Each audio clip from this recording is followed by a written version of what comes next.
pilote dans l'avion? Il y a un pilote dans l'avion ou pas? Non mais je demande, mais voilà, excusez-moi, y a-t-il un pilote dans l'avion? C'est pour savoir quoi. Bienvenue dans Y a-t-il un pilote dans l'avion, un podcast féministe Et de gauche. qui parle d'IA et de son impact dans la culture.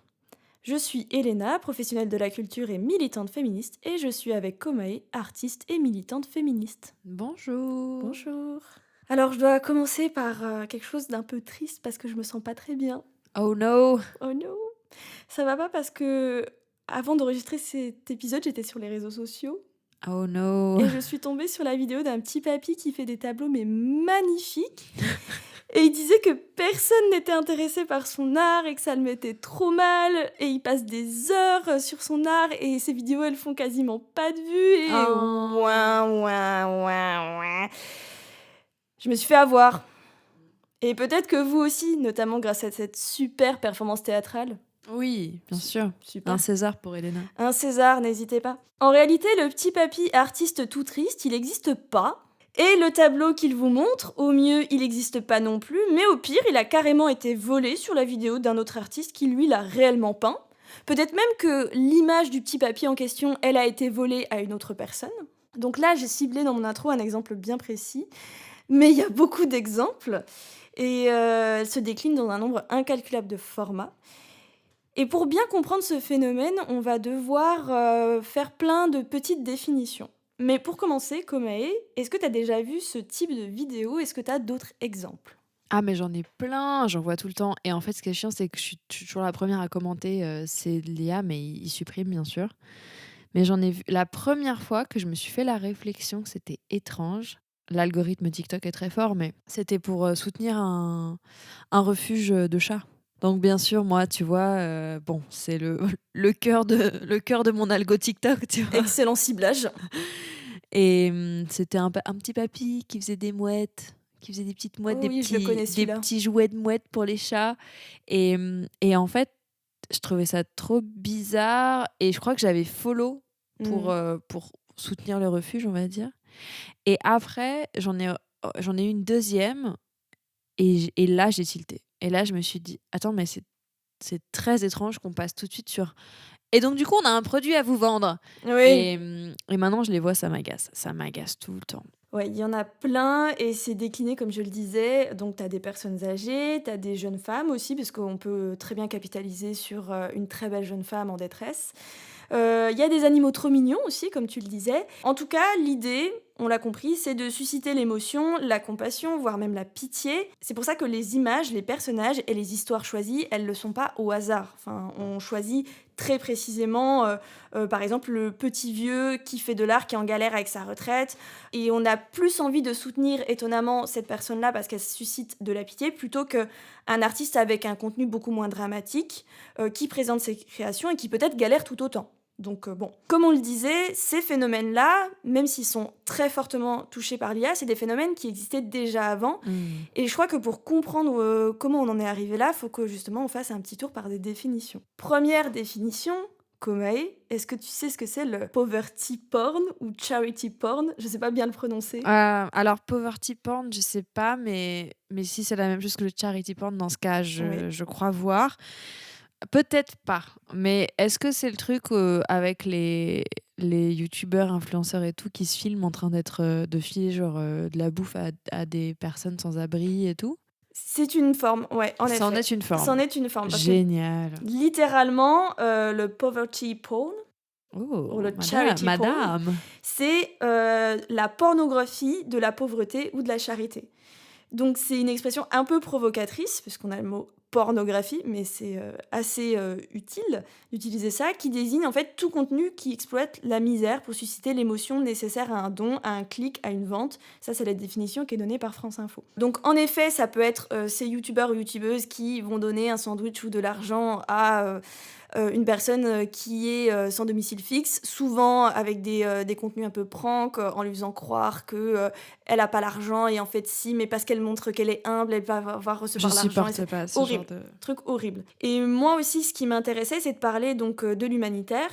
Parce que le poverty porn, le charity porn, c'est aussi beaucoup des influenceurs et influenceuses qui se mettent en scène dans des pays notamment non occidentaux, non blancs, avec dans les bras des enfants de... Enfin, j'ai envie de dire, où est-ce que vous avez trouvé ces enfants? L'humanitaire, de toute façon, est basé sur une vision très impérialiste Mm. du monde. N'oublions pas un peu l'historique, enfin l'histoire de l'humanitaire, à quel point ça a été contrôlé par l'Occident et les États-Unis principalement, et à quel point ça a eu en fait des effets vraiment très néfastes sur beaucoup de populations. Et ça a toujours des Un effets grand très rappel par néfastes. pitié. Oui, bah, c'est très bien. J'espérais que tu fasses ce rappel. Donc Ouais, ouais. là, on est sur une prolongation numérique en fait de tout ce qui se passe dans l'humanitaire et tout. Et d'ailleurs, c'est assez intéressant parce que il y a une actu sur ce phénomène-là. C'est que au Burkina Faso, ils ont interdit les interventions humanitaires dans le pays, surtout si il y a du poverty porn, c'est-à-dire qu'il y a du contenu qui est produit Mais, par rapport à ces ouais. interventions. Mais enfin, quoi. Enfin. Donc, il y a vraiment une ligne qui dit: «Le fait d'exposer l'image de personnes vulnérables aux côtés des dons qu'elles reçoivent, dans le but de susciter l'émotion, la pitié ou tout simplement des vues sur les réseaux sociaux». C'est vraiment pour encadrer strictement, c'est comme ça que c'est dit, les interventions humanitaires dans le pays et avec cette ligne de texte sur le charity porn. Mais du coup, on encadre les personnes qui viennent ou on encadre les ONG qui sont sur place? C'est ça ma question. Alors, c'est marqué: «Le texte cible d'abord les organisations humanitaires opérant dans le pays en leur interdisant de mettre en scène la misère de ceux qu'elles assistent». Ok, très très Concrètement, important. on ne pourra plus filmer une personne en situation de précarité juste à côté du sac de riz qu'on vient de lui offrir.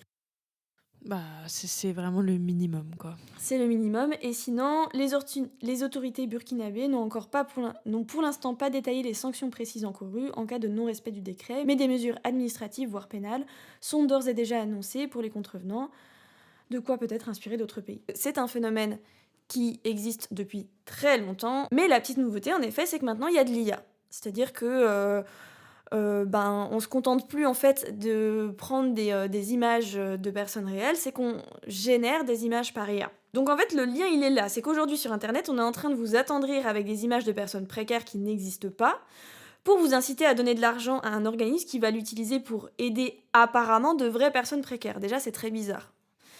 Et là, je parle d'organismes, mais c'est dans le meilleur des cas. Parce que bien avant l'IA, il y avait déjà des gens qui montaient des arnaques où il n'y avait absolument pas d'organisme, qui disaient je vais donner de l'argent à telle association.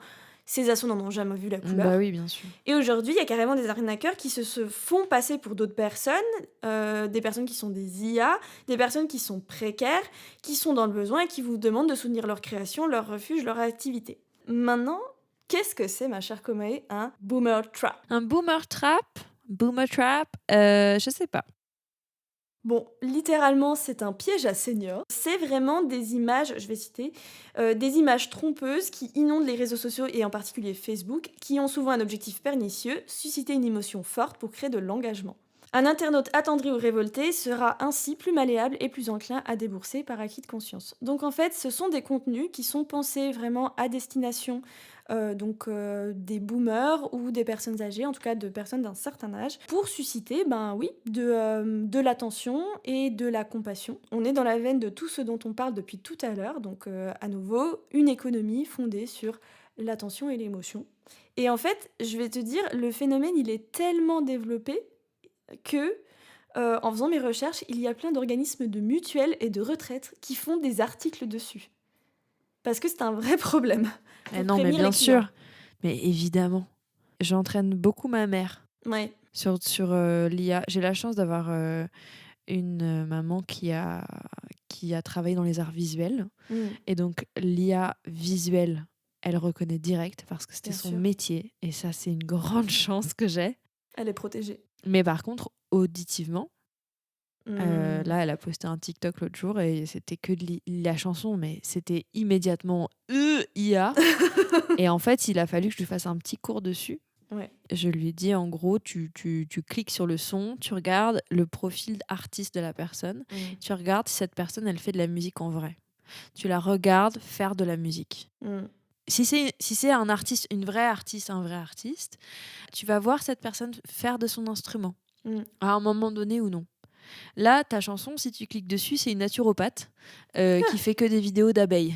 Donc en fait, effectivement, sa petite chanson, bah, et effectivement, elle a le profil artiste, mais c'est parce que TikTok a relié son compte à ça, mais elle n'est pas artiste. Donc maintenant, je vois qu'elle fait gaffe. Bah, c'est exactement enfin, en fait, ça fait totalement sens ce que tu dis parce que pourquoi on appelle ça un boomer trap? Parce qu'en fait, justement, ils se font avoir, et notamment parce qu'ils ont pas les codes, en fait. Ils ont pas les codes pour certains d'internet et des réseaux sociaux et maintenant, il faut aussi avoir les codes de l'IA qui évoluent extrêmement vite. Parce Mmh. que je parle là des personnes d'un certain âge, mais en fait, on est Oui, très on nombreux et se fait nombreuses avoir à se faire constamment. avoir. Parce qu'il y a différentes manières de se faire avoir et s'il y a des choses pour lesquelles nous, ça nous paraîtra évident que c'est de l'IA et on se fait quand même Je avoir. sais pas si tu as vu les vidéos, Mmh. les vidéos des petits lapins sur le trampoline? Non, je l'ai pas vu, mais tu m'en as beaucoup parlé. Ça m'a détruite. Ouais. Et il y en a eu plein des faux enregistrements de caméras de nuit, Oui. d'animaux qui arrivent dans les jardins et qui font des trucs. Et ça, en fait, c'était de l'IA et ça m'a tuée, quoi. Mais les gens ne savent plus interpréter le vivant, quoi.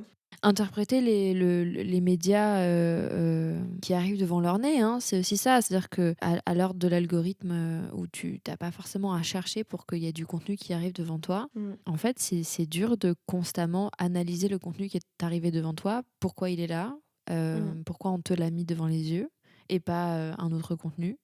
Et ça, c'est épuisant en fait. C'est épuisant de devoir le faire à chaque fois. Donc je Ouais. comprends que ce soit pas toujours le cas, surtout quand euh, la technologie est enfin sur enfin quelqu'un qui a 75 ans quoi. Oui. Sur 75 ans, ça fait 20 ans qu'il y a vraiment de la technologie dans son quotidien quoi. Je me suis même imaginé une situation où je devais essayer d'expliquer à ma grand-mère ce que c'était ChatGPT, Gemini, Suno, sachant elle se connaissait même pas internet. Je veux dire, si j'avais dû lui expliquer, genre, je ne sais même pas quel mot j'aurais employé. Retour au sujet et à ma petite liste de définitions, celle-là c'est très rapide. Qu'est-ce que c'est un brouteur? Brouteur, ça provient du français de Côte d'Ivoire en référence au mouton qui se nourrit sans effort En broutant. et à l'expression couper l'herbe sous le pied. Donc ça veut dire voler, tromper, enfin sans Ah! effort. Voilà, Ah, c'est c'est tu broutes incroyable. simplement. Sans Non. effort, pour avoir lu des histoires de brouteurs, ça demande des efforts. Alors il faut pouvoir blairer les boomers avec qui tu échanges, hein, mais les plus connus, les affaires les plus connues, bah il y a Brad Pitt évidemment. C'est dans mes notes. Anne et le faux Je vais Brad te laisser en Pitt. parler, mais Non, non, j'ai vraiment juste mis Anne et le faux Brad Pitt. Donc, en fait l'hameçonnage le plus connu c'est l'hameçonnage amoureux. ouais. En fait, c'est donc d'aller jouer sur la solitude de quelqu'un et sur le côté ouais, sur le désespoir amoureux de quelqu'un. Et donc le plus connu, bah, c'est récemment Anne et Brad Pitt. Donc Anne, qui est une femme qui a donné je sais plus combien de milliers d'euros Beaucoup, hein. à un faux Brad Pitt qui lui envoyait juste des montages, mais faits avec le cul Ouais. de Brad Pitt à l'hôpital, qui lui demandait de l'argent et elle a donné genre, je sais pas, c'est dans les centaines de milliers d'euros, hein. Ouais, ouais, ouais, ouais. Et en fait, il y a beaucoup de gens qui m'ont dit, enfin moi j'ai vu beaucoup de trucs passer et ça c'était avant l'IA. Oui, Donc parce que ça, c'est juste avant. Oui, voilà, en imagine fait, c'est quand ça. le montage est bon. Imagine quand le montage est bon. C'est ça mon point, en fait. C'est que les brouteurs, donc tu as donné une définition bien meilleure que celle que j'avais dans mes notes, donc merci beaucoup. Moi, j'avais écrit vraiment 3 lignes. Donc, Bah j'espère que c'est ça. non, mais Oui, c'est c'est ça. ça. Enfin, en fait, la définition la plus simple, c'est escroc qui piège ses victimes sur Internet. Et en fait, pourquoi on parle de tout ça, et tu l'as déjà amené, c'est que ça fonctionne un petit peu sur le même principe que tout ce qu'on énonce depuis tout à l'heure, c'est capitaliser sur les émotions. Donc là, le brouteur, il va s'intéresser à quelques victimes en particulier avec qui il va avoir une relation privilégiée pour soutirer de l'argent, et ça s'appuie à nouveau sur la sensibilité, sur les sentiments amoureux, la solitude. Enfin, c'est pour avoir un tableau complet, en fait, de à quel point c'est quelque chose de récurrent sur internet et encore plus maintenant avec l'IA, parce que c'est tout ça notre enjeu. C'est que, voilà, comme on disait, Anne et le faux Brad Pitt, il n'y avait pas d'IA. Maintenant qu'il y a de l'IA, mon Dieu, je ne sais pas combien d'affaires on va devoir traiter, mais il y en aura beaucoup. Donc, toujours le même concept, utiliser les émotions des gens. Et surtout l'empathie, parce que c'est vrai que, par exemple, dans le cas de Anne et le faux Brad Pitt, c'était pas juste on est très amoureux et envoie-moi de l'argent pour que je vienne te voir, c'était je suis hospitalisée, ma vie est en danger, il faut que tu m'aides. Donc c'est toujours le même principe. Et maintenant, on a presque le tableau complet. Pour comprendre un petit peu ce phénomène de ces influenceurs, influenceuses qui essayent d'attendrir, la dernière définition, c'est le dropshipping. Est-ce que tu sais ce que c'est? Oui, je sais ce que c'est, car je me suis fait avoir un milliard de fois, notamment sur Vinted récemment. Il faudrait qu'on parle à un moment donné de l'IA sur les plateformes qu'on aimait et Ouais. qu'on a perdu, genre Pinterest et Vinted, je n'en peux plus. Vraiment la chose à garder en tête pour le dropshipping, c'est de vendre des produits sans jamais avoir de stock. Lorsqu'un client passe commande, le vendeur n'a rien en stock et commande à son tour à moindre prix en faisant une marge. Et justement, on y arrive enfin, le dropshipping, les influenceurs en IA tout tristes qui vous font croire que vous soutenez leur petite activité d'artisanat, et elles font du dropshipping. Ce sont des vrais humains qui se cachent derrière et qui récoltent les sous, qui passent commande, tout ça, tout ça. Et en fait, vous n'aidez personne et en plus vous achetez de la merde. Donc voilà, toute la chose à retenir derrière ces influenceurs et influenceuses IA qui essayent de vous faire croire qu'ils ont un petit commerce, qu'ils sont très tristes et tout, ils font du dropshipping. Et là, pour moi, le summum de l'indécence, parce que j'ai parlé des petits papis, des jolies filles, des animaux trop mignons, à ton avis, jusqu'où c'est allé? Bah, je suis sûre qu'il y a bien quelqu'un qui a fait du dropshipping parce que son papy avait un cancer, non? Un truc comme ça? Oh, c'est pas loin. Et ben écoute, je suis tombée sur la vidéo d'une youtubeuse qui s'appelle Esterium, qui met en lumière une arnaque avec une influenceuse IA qui est trisomique. Et oui, oui, oui, les arnaqueurs, ils vont tellement loin dans le truc qu'ils génèrent une influenceuse, non attendez, plusieurs influenceurs et influenceuses, en situation de handicap visible pour vous faire acheter de la merde. Vraiment, les bras m'en tombent. Bah, moi non, parce que voilà, c'est toujours plus loin dans la merde. Mais ah ouais. Ouais, ouais, ouais, ça va jusque-là et justement, là, l'exemple que prenait, la youtubeuse, Esterium, c'est, Emma qui est, influenceuse donc IA, mais sauf que ce n'est pas dit évidemment, qui, est, visiblement atteinte d'une forme de trisomie et qui fait des petits sacs en crochet, avec des petites étiquettes, faits par moi, qui a un petit site trop mignon et tout. Tout est adorable et quand justement tu fais la recherche image inversée, c'est sur Temu à, je sais pas, 1 € et il y a plusieurs profils comme ça, avec plusieurs noms, des garçons, des filles et tout, toujours le même narratif de, «Je suis une personne en situation de handicap et je suis très triste parce que personne ne veut acheter mes créations». Ouais, mais ça, ce qui est rigolo, c'est que c'est pas eux qui ont inventé ça du tout. Enfin, on en Non. parlait tout à l'heure, mais le, l'espèce de pathos, qu'on demande de mettre en scène pour les artistes, enfin je le sais en plus, en première ligne de ça, «Oh là là, personne n'écoutera jamais ma musique, mais si vous êtes là, c'est trop sympa». Enfin moi aussi, tu vois, j'ai déjà Mmh. dû faire des TikTok comme ça, j'en fais aussi de temps en temps et le pire, c'est que ça fonctionne, quoi. C'est souvent alors Ouais, moi, j'ai jamais trop poussé, le pathos parce que ça me met très mal à l'aise, ouais, mais je vois que ça marche plutôt bien ouais. et et donc je comprends parfaitement que des scammers enfin je comprends pas les scammers, point. Mais je comprends que dès lors que tu pars du postulat que tu veux niquer des gens, et avoir beaucoup d'argent, Ouais. tu passes par ce genre de méthode parce que ça marche tellement bien. Bah, justement, ça nous amène un petit peu là, on arrive doucement à la fin de l'épisode. C'est en fait, c'est qui ces gens qui, génèrent, des influenceurs en IA? Le sujet des influenceurs et influenceuses en IA est très, très vaste et Mmh. méritera d'autres épisodes. Mais sans surprise, c'est les mêmes mecs et j'insiste sur mecs parce que j'ai Oui, surtout c'est vu des très profils de masculin. mecs, Mmh. qui vous vendent des solutions pour gagner de l'argent facile. Vous savez, ces types qui vendent des formations, ou je sais pas quel daube là, qui en fait ne va enrichir que Oui, avant eux-mêmes. c'était les NFT, après il y a eu la crypto-monnaie. Oui! Maintenant c'est ça, et j'ai vu que en fait, c'est pratiquement un fonctionnement de MLM, c'est-à-dire un fonctionnement, de schéma pyramidal. Mmh, Parce que du coup, les mecs qui ont commencé en faisant des influenceurs, influenceuses, c'est souvent des influenceuses quand même en ouais, IA, vendent maintenant des formations à des exactement. jeunes hommes pour, qu'eux-mêmes puissent faire leur propre influenceuse en IA et je choisirais vraiment d'utiliser le féminin puisque c'est souvent Ouais. quand même l'exploitation des corps féminins, même s'ils sont faits en IA.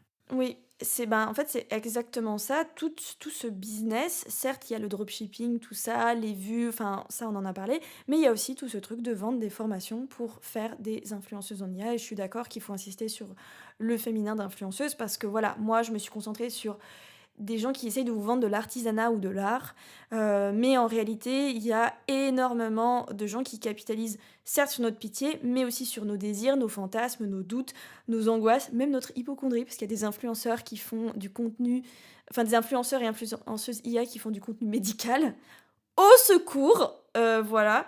Et en plus, ces comptes en fait d'influenceurs et influenceuses IA, ils se font très souvent sauter assez rapidement. C'est pour ça en fait qu'il y a une multiplicité. Là, quand je donnais l'exemple de l'influenceuse IA trisomique, je disais il y en a plusieurs, mais c'est parce qu'en fait la plupart de ces comptes se font sauter en quelques jours, voire quelques semaines. C'est une consolation sans vraiment en être parce que ces comptes se font sauter. Et puis ça fait rien derrière, Mais quoi. du coup, c'est très rapide d'en recréer des nouveaux. Et du coup, il y a toujours cette ombre de la formation de non, mais je vais t'apprendre à en générer. Et c'est pas grave s'il y a un compte qui se fait sauter parce que tu auras 5-6 comptes qui tourneront 24/24. Parce que c'est ça aussi, on va le rappeler à chaque épisode, presque. C'est que les IA ne se reposent pas. Donc en fait, là où un influenceur ou une influenceuse humaine a besoin en fait de faire des pauses, de dormir, de manger, d'aller aux toilettes, de partir en vacances. L'influenceur ou l'influenceuse IA n'en a pas besoin.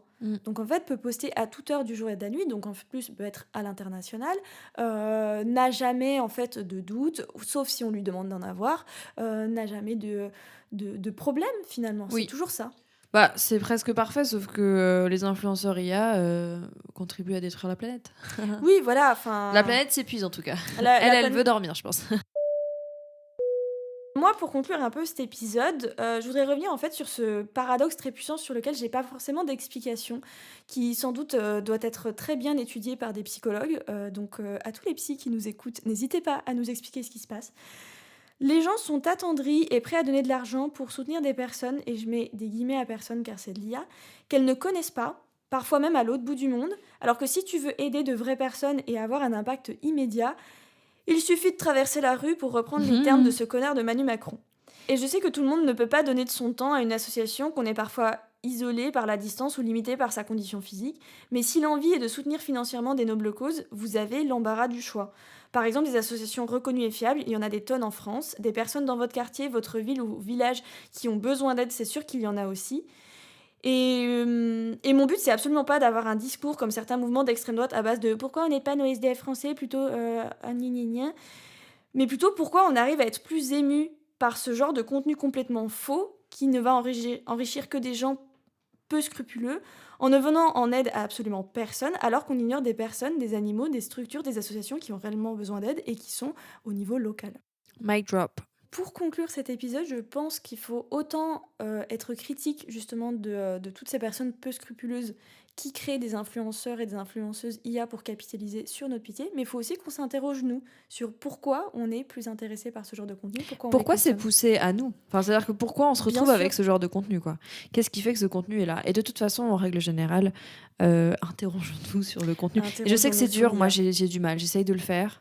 C'est une conversation constante chez moi aussi, avec les personnes qui m'entourent, ok, on essaie de se dire, ok, pourquoi j'ai reçu cette vidéo, surtout pour les animaux, récemment, beaucoup de questionnements là-dessus, mais c'est pas toujours évident. Promis, on revient la semaine prochaine pour le dernier épisode de cette saison, de cette première saison de Y a-t-il un pilote dans l'avion? Et ce sera normalement un petit peu plus joyeux. Ça dépend pourquoi. Si cet épisode vous a plu, n'hésitez pas à vous abonner sur votre plateforme d'écoute préférée, à nous laisser des commentaires, à nous laisser des étoiles, à nous follow sur les réseaux sociaux aussi, c'est toujours important. In this day and age.